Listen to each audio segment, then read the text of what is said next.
মাত্র সত্য স্পষ্ট করতে এসেছি। অডিট আপত্তি দুর্নীতি নয়। বাংলাদেশ একটি সাংবিধানিক গণতান্ত্রিক রাষ্ট্র। এই রাষ্ট্রের ভিত্তি হল আইনি শাসন, ন্যায় বিচার, মানবিক মর্যাদা ও জবাবদিহিতা। এই কাঠামোর মধ্যে বাংলাদেশ রেলওয়ে রাষ্ট্রের অর্থনীতি, যোগাযোগ, জাতীয় নিরাপত্তায় গুরুত্বপূর্ণ দায়িত্ব পালন করছে। কিন্তু আমরা গভীর উদ্বেগের সঙ্গে লক্ষ্য করছি, অডিট আপত্তি উঠলেই কর্মকর্তাদের দুর্নীতিবাজ বলা হচ্ছে, তদন্ত ছাড়াই চরিত্র হনন হচ্ছে, ভুক্তভোগী হচ্ছেন তাদের পরিবার ও রেলপোষ্যরা।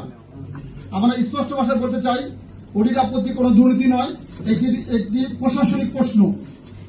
আইনগতভাবে অডিট আপত্তি মানে হল একটি প্রশ্ন করা, একটি পর্যবেক্ষণ, একটি ব্যাখ্যার দাবি। এটি অপরাধের প্রমাণ নয়, এটি দুর্নীতির স্বীকৃতি নয়, এটি শাস্তির ভিত্তি নয়। বাংলাদেশের আইন অত্যন্ত পরিষ্কার। তদন্ত, অভিযোগপত্র, আদালতের রায় ছাড়া কাউকে অপরাধী বলা সংবিধান বিরোধী। বাস্তব উদাহরণ আমাদের সামনে আছে। পদ্মা রেল সংযোগ প্রকল্প, 2000 কক্সবাজার রেলপথ প্রকল্প, আখাউড়া লাকসাম দ্রুতগতি প্রকল্প, এডিবির অর্থায়নে বগি ক্রয় প্রকল্প, রেলের পূর্বাঞ্চলের রাষ্ট্রীয় জোনের ক্রয় প্রকল্প। এগুলোতে বহু অডিট আপত্তি উঠেছে, কিন্তু দুর্নীতির প্রমাণ ছাড়াই অধিকাংশ নিষ্পত্তি হয়েছে। এই তথ্যগুলো প্রমাণ করে অডিট আপত্তি প্রশাসনিক বিষয়, অপরাধ নয়। তাহলে প্রশ্ন আসে, অডিট আপত্তিকে হঠাৎ দুর্নীতি বানানো হচ্ছে কেন? এদিকে প্রশাসনিক স্বচ্ছতা নাকি রাজনৈতিক কৌশল?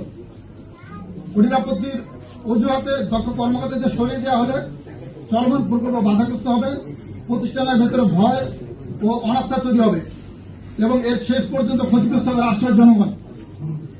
আমি জোর দিয়ে বলতে চাই, রেলের নেতৃত্ব রাজনৈতিক নয়, এটি পেশাগত দক্ষতার প্রশ্ন। বাংলাদেশ রেলওয়ে কোনো পরীক্ষাগার নয়, এটি একটি বিশেষায়িত কারিগরি ও অবকাঠামোগত প্রতিষ্ঠান, যেখানে নেতৃত্ব মানে অভিজ্ঞতা, দক্ষতা ও স্থিতিশীলতা। গণমাধ্যমের প্রতি রেল প্রশ্ন সোসাইটি বিনীতভাবে এবং দৃঢ় আহ্বান জানাচ্ছে, গণমাধ্যম বিচার করবে না, তথ্য উপস্থাপন করবে।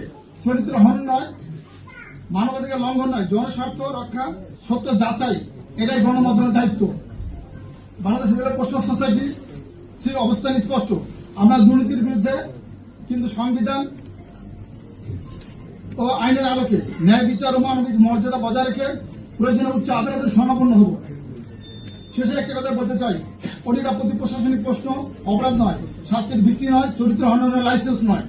সত্য প্রতিষ্ঠা না হওয়া পর্যন্ত আমরা থামবো না। রেল কর্মকর্তা কর্মচারীদের মর্যাদা রক্ষায় আমরা সবসময় সোচ্চার থাকবো। ন্যায় পুনরুদ্ধার না হওয়া পর্যন্ত আমাদের এই সংগ্রাম চলবে। উপস্থিত সাংবাদিক, সাংবাদিকবৃন্দ, নেতৃবৃন্দ এবং সকলকে ধন্যবাদ।